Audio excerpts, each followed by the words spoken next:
5, 4, 3, 2, 1, start. Pranav Mukherjee, who will be sworn in today as the 30th President of the Indian Republic, is a man conscious of his political stature. He is also a realist. It's the combination of these two qualities which in all probability will come to define his presidency. As a skilled practitioner or statecraft, it's not surprising that Antarashtra is his favorite book, or that a picture of its author Kautilya adorns his room. Here's a pointer to an interesting fact of his persona. Mukherjee had refused to pick up the phone and dial Mamata Banerjee's number himself to seek her support for his candidature.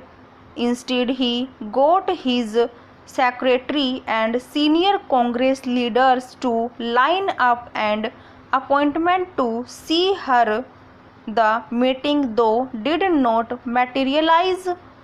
Fearing Mamata's rejection, Mukherjee might not have wanted to land himself in such a situation. It's another matter that Mamata was later compelled to eat her words and vote for him. By way of an explanation for his reluctance to make that phone call, Mukherjee recounted what Indira Gandhi, who influenced him deeply as she did a generation of Congress leaders, had once told him. Political standing, Gandhi said, must never be compromised.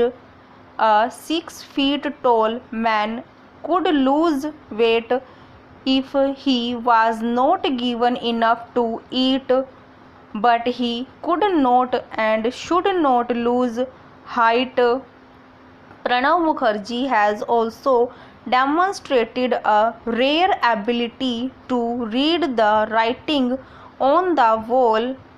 This was evident in his agreeing to work under Prime Minister Manmohan Singh, which, given his seniority and experience, could not have been easy. As finance minister in the early 80s, Mukherjee had signed the order appointing Manmohan Singh as the RBI governor.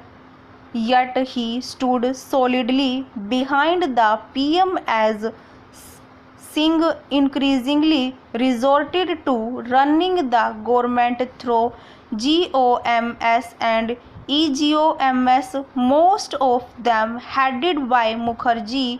He showed this realism once again in 2010, accepting that he wouldn't be able to become Prime Minister and turning his attention to region. His presidents come and go every 5 years. Each Rashtrapati has defined his presidency.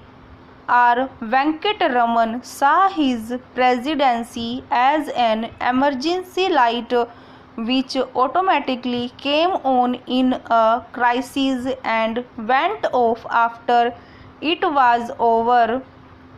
K. R. Narayan saw himself as working president, while APJ Abdul Kalam was the people's president. Who will Pranav Mukherjee fashion his presidency?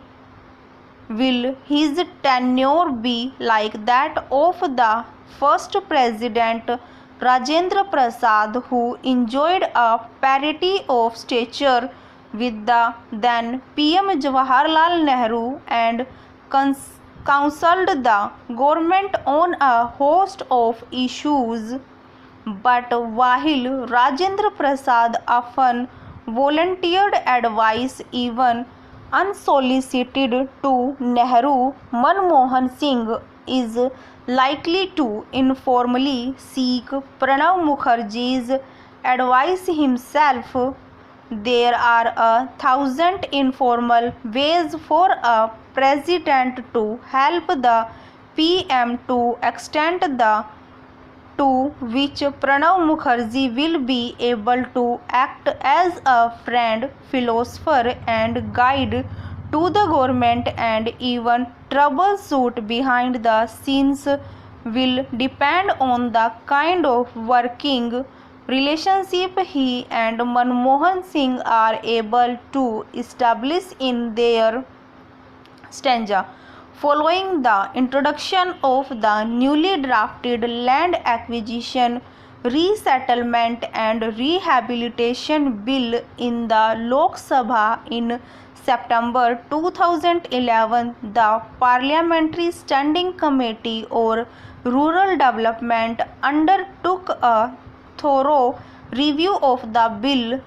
In May this year, the committee submitted its report containing recommendations for modification and amendment to the legislation, a key legislative initiative of the UPA 2 government. This important bill seeks to replace the existing 1894 law on the subject.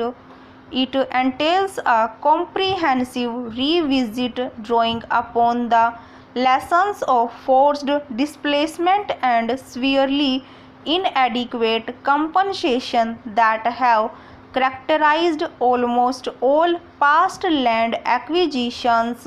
The single most significant and far-reaching recommendations made by the Standing Committee relates to the omission of the state as a party to the process of acquisition.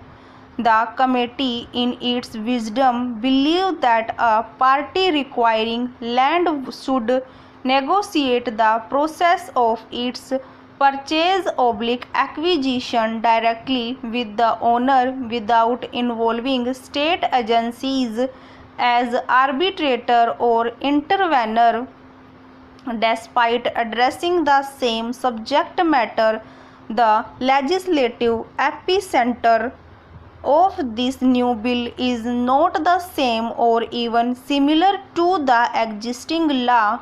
While the current law pits the absolute might of the state against individuals whom it itself disempowers, the new bill greatly narrows the power of the state and significantly empowers those marginalized sections that are at the greatest risk of being displaced.